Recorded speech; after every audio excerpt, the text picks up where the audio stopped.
약간 지금 가장 보수에서 막 인기가 있는 그 윤석열 검찰총장 이야기인데요. 뭐 본인의 위상이 어떨지 앞으로 정치할 생각이 있는지 없는지가 중요하지만은 단장 그만큼 인기가 있는 거는 지금 상황 속에서 그런 거죠. 정권하고 싸우고 있다. 하여튼 당하고 있다. 일본말로 하면 이지매를 당하고 있다. 그러니까 동정을 포함해서 그런 인기가 있는데 그분이 뭐 본인의 위안이 중요하지만은 갑자기 정치 들어가서 후보가 된다 할 때 그동안의 인기 아니면 동정 포함한 지지를 얻을 수 있는지예요. 과거에도 약간 유엔 총재 박영문 씨, 박영문 씨도 마찬가지고 그런 경우가 종종 있었잖아요. 네, 그런 인물에 너무 기대하는 것도 보수의 입장에서는 위험한 거 아니냐는 거예요.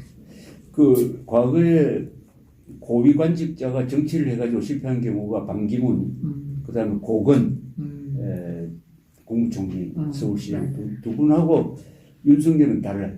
어떤 점에서 다르냐? 윤석열은 국민들 마음을 잡은 사람입니다. 그러니까 영웅적으로 투쟁한다. 한국 사람들이 제일 좋아하는 게 강자와 맞서는 사람 아닙니까? 그 인상을 한 1년쯤 보여줬거든. 그런 점에서 멋있다는 네, 그렇죠. 그 앞에 두 사람하고 달라요. 달랐고 물론 윤석열이라는 사람이 이 이른바 적폐 수사를 정치 보복 수사를 지휘한 사람 아닙니까? 한 몇 사람이 자살도 했잖아요. 네, 그러니까 이 우파에서 가장 나쁜 사람으로 증오했던 사람인데 이렇게 바뀌어버린 거예요. 그런데 윤석열이라는 사람을 가만 보니까 이 사람은 이념적으로는 좌파가 아니에요. 이념적으로는 좌파가 아닌 게 조금 안심할 수 있는 거예요. 그러니까 친북이 아니란 거지. 친북이 아니고 그 사람 주장하듯이 대한민국의 자유민주적 기본 질서를 지키겠다. 헌법 정치를 지키겠다. 요 두 개는 상당히 신뢰가 가더라고요. 신뢰가 가서 이 사람이 결국 밀려나면은 문재인 이거 만약 밀어낸다면은 윤석열이가 가장 바라는 거는 아주 비겁하게 치사하게 밀어내는 거지. 완전 피해자가 되는 거죠. 단합을 받는 사람이 되는 거지. 그렇죠. 단합을 받는 사람에 대해서 나오면은 아마 빨리 정치를 해야 될 겁니다. 좀 있으면 잊혀질 수가 있으니까 빨리 정치를 해야 되는데 자기 정당을 그다음에 자기 정당을 만들어 먹고 있어요.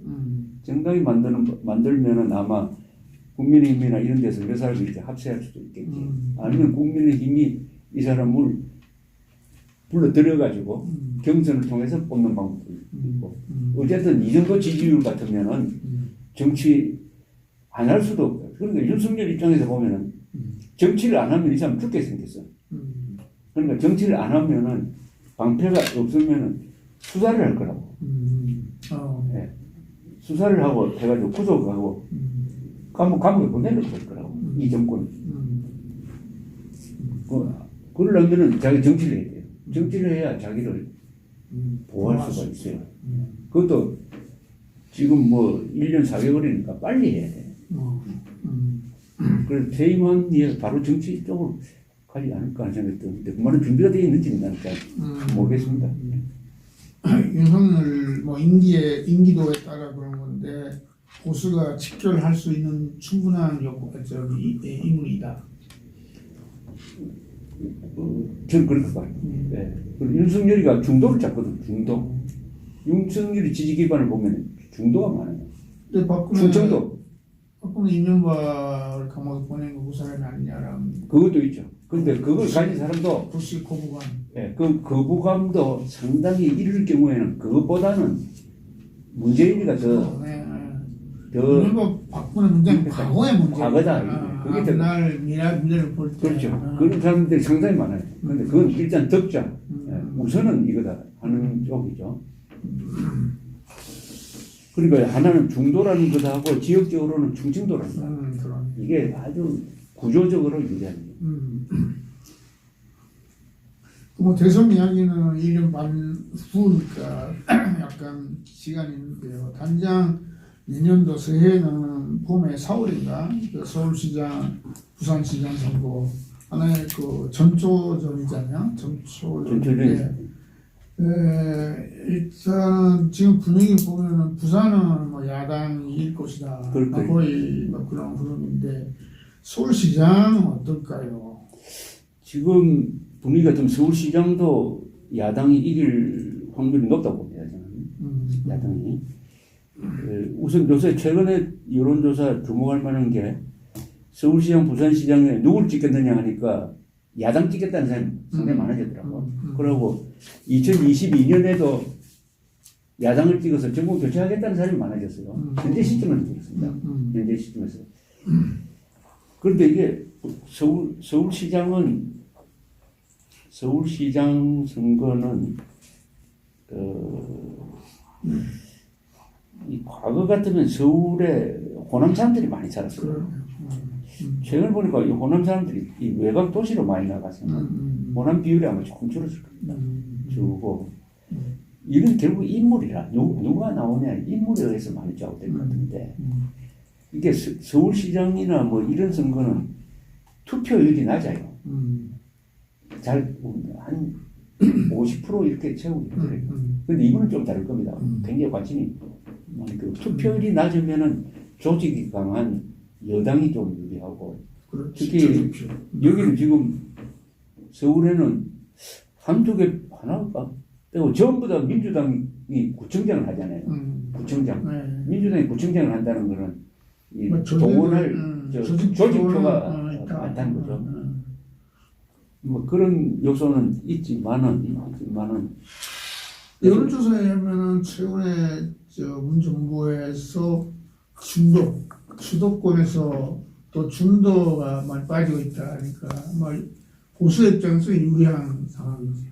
그건 유리해요. 지금 굉장히 유리한 구도입니다. 그런 게 이제 계속 그러고 이게 어떻게 후보를 만들어내느냐 하는 과정인데 지금 김종인 씨가 그런 이야기 하던데 리스트 트롯식으로 하겠다. 그러니까 막 경선을 붙이고 해가지고 한 사람 뽑는. 난 그게 콘테스트 비슷하게. 그게 그렇게 한다면은 그건 꽤 괜찮을 것 같아요. 그게 분위기 조성. 그렇죠. 분위기 조성. 근데 야당은 그렇게 하기, 여당은 좀 하기 힘들거든. 야당은 가능하거든. 여당은 대충 몇 사람 딱 정해지는데 뭐 나경원도 좋고 뭐 요새 서초구청장 조은이란 그분도 아주 상당히 똑똑하더라고. 그런 사람 또 윤희숙이라는 여자 의원도 요새 좀 뜨던데 그런 사람들 불러내가지고 토론도 하고 뭐 노래도 부르고 해가지고 흥행에 성공해가 한 사람을 딱 하면은 이 과정입니다. 과정. 그러니까 축제 분위기 그건 반대로. 그러니까 어떻게 뽑느냐. 원래 원래 지금 진보 세력의 수범이었는데. 그렇죠. 근데 그걸 벤치마킹 했대요. 그 일본에서 이런 지금 많이 받아요.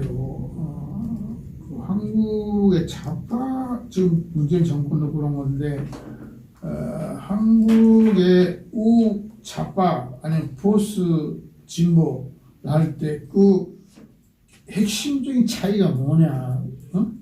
근데 저는 그에 대한 제 대답은 북에 대한 시각이다라고 하는데 그 한국에서 흔히 좌파 세력이다 할 때요. 그거는 그렇게 생각해도 되는 거예요. 제일 중요한 게 대북관. 그렇죠. 북한을 적으로 보느냐 안 보느냐. 두 번째는 대한민국의 정통성을 인정하느냐 안 하느냐. 그것이요. 그러니까 대한민국이 한반도의 유일한 합법국가다. 유일한 합법국가임을 인정하느냐 안 하느냐. 그건 헌법입니다. 헌법. 그러니까 쉽게 말하면 헌법을 인정하면은 우파입니다. 저 좌파가 아니에요. 헌법을 부정하면은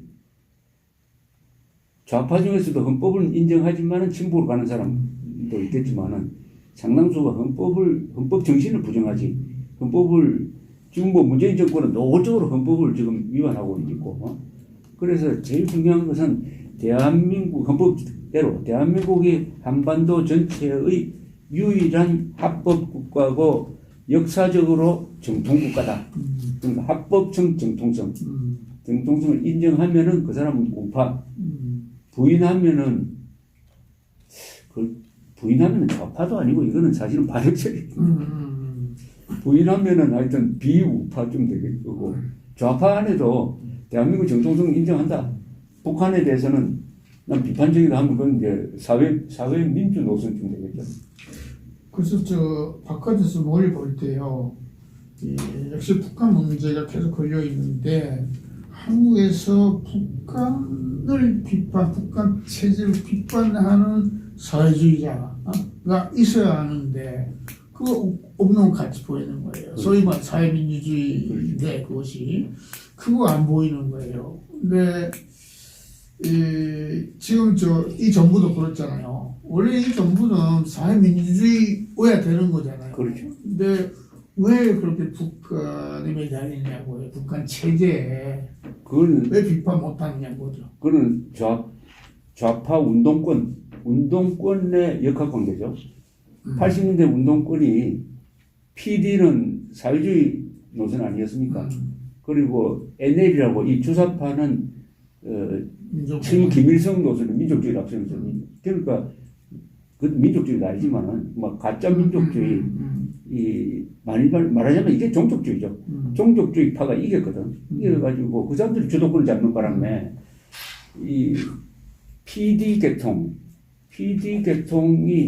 거의 막 PD 계통 중에 상당 부분은 뉴라이트라고 그래가지고 우파로 돌아온 사람들이 그 사람들이 PD 그 사람들이 사회민주주의적인 요소가 강하잖아요. 해가지고 그리고 스탈린의 국제공산주의 전략에서 제일 중요한 게 자본주의자보다 더 나쁜 놈이 사회민주주의다. 자본주의보다 더 나쁜 놈이 사회민주주의다. 해가지고 이게 뭐 한국처럼 이렇게 정면 대결하는 데는 사회민주주의가 쓸 틈이 없는 거라. 그게 참 안타깝죠, 사실은. 이걸 어떻게 우리가 그래 뉴라이트 운동이라는 게 상당히 의미가 있었는데 그 뒤에 이명박 정부 거치면서 그게 크지를 못하더라고. 크지를 못하고. 그것이요. 우리가 볼 때는 역시 그 민족주의가 가장 골림돌되는 거 아니냐고 해요. 그래서 북한 정권을 민족주의 쪽으로 전통성이 있는 존재다. 그건 하나의 허구지만 그것이 아주 중요한 계기가 되는 거 아니냐고 해요. 그렇습니다. 조합재는 뭐 가짜 민족주의라고 하자는데 그 민족주의에서 벗어나지 않으면 계속 문재인 정부 같은 건 나타난다고. 그러니까 지금 김일성을 사실은 사람들이 김일성을 우리 민족의 챔피언이라고 보는 한국 사람은 별로 없어요. 그렇지 않습니까? 그렇죠. 옛날에 있었는데. 옛날에는 있었는데 어떻게 그 좌파도 김일성이나 김정일이나 김정은을 한민족 전체의 챔피언으로 보겠습니까? 그러나 주사파 운동한 사람들 있잖아요. 뭐 전대협이나 이런 출신들은 그 흔적은 남아있을 거라고. 흔적은 남아있어가지고 비판을 안 하지. 그러니까 김일성, 김정일, 김정은을 비판 안 하면은 그건 김정은 편이거든요. 선과 악의 비판 안 하면은 그 다음에 이게 이 민족이 강화된 게 반일 종족주의와 결부돼 버렸잖아요. 그죠? 한쪽은 김일성 민족주의고 그 반대편은 반일 민족주의가 이게 딱 결합이 되어 있잖아요. 그러니까 이제는 민족주의라는 게 오히려 자해적 민족주의가 돼가지고 친일파, 토착외고 뭐 이런 말을 해가면서 자기 민족의 일부를 민족 반역 세력으로 보는 흉기가 된 거고 이게 대외적으로 뭐 민족주의를 내세울 만한 거는 유일하게 일본인데 요새 또 일본은 변했는지 그런 억지 주장을 해도 일본에서 받아주는 사람이 없대요. 그만큼 해가지고 이게 반일 선동이 요새 잘 안 먹히는 이유가 옛날처럼 일본에서 거기 호응하는 사람이 없으니까 그런 거 아닌가 좀. 아니 지금 말씀하시는 것처럼 지금 그래요. 그 저희 반민족주의는 그렇게 그저 입학 약해졌어요. 반일민족주의는 작년에 상황 볼 때는 작년 겪어보니까 약화된 것 같은데. 그래. 작년에 그 불매운동이라든지 뭐 여행 가지 말자 하는데 봉하는 사람들은 다수 있었지만은 그래도 뭔가 이게 정치적 무기로서는 이게 안 먹히는구나 하는 걸 느낀 게 몇 가지가 있는데, 첫째 이영훈 교수가 쓴 반일종족주의가 한국에서도 베스트셀러가 됐잖아요. 그리고 상당수가 십몇만 그렇죠. 상당수가 이 언론에서 공론의장에서 이영훈 씨 일리가 있다. 그리고 그 주장을 하고 지금 뭐 그러니까 이게 반일 종족주의가 먹히는데 큰 역할을 한 게 일본의 좌파 지식이 아니었어요.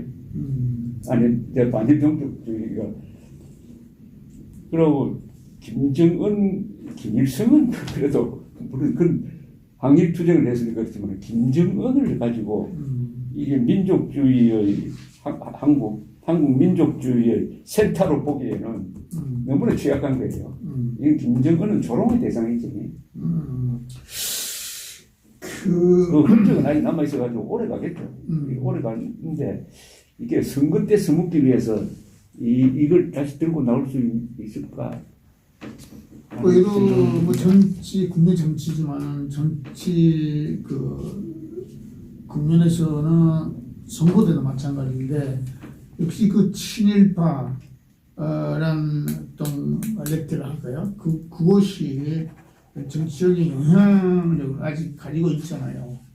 가지고 있는 거 아닙니까?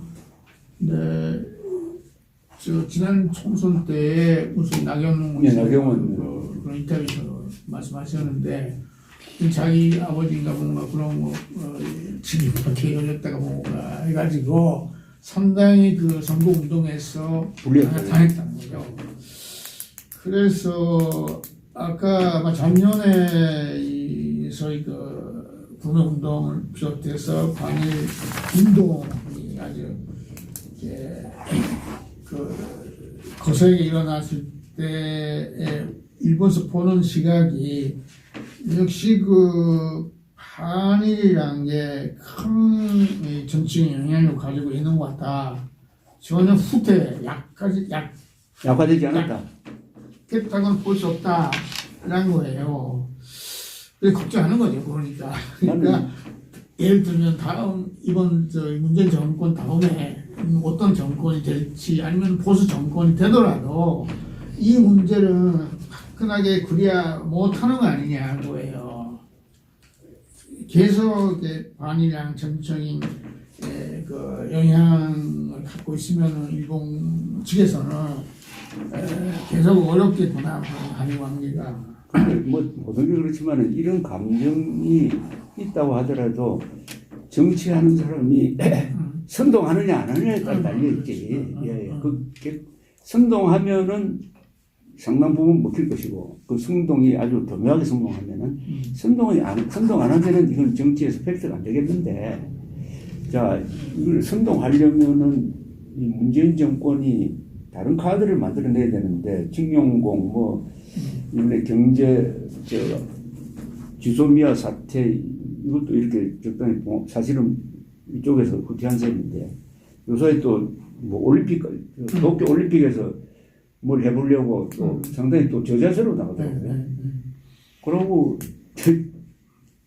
친일파는 아니 이 좌파들이 기준으로 한 친일파를 분류를 하려면은 제일 친일파가 문재인 아닙니까? 문재인 아들 딸입니까?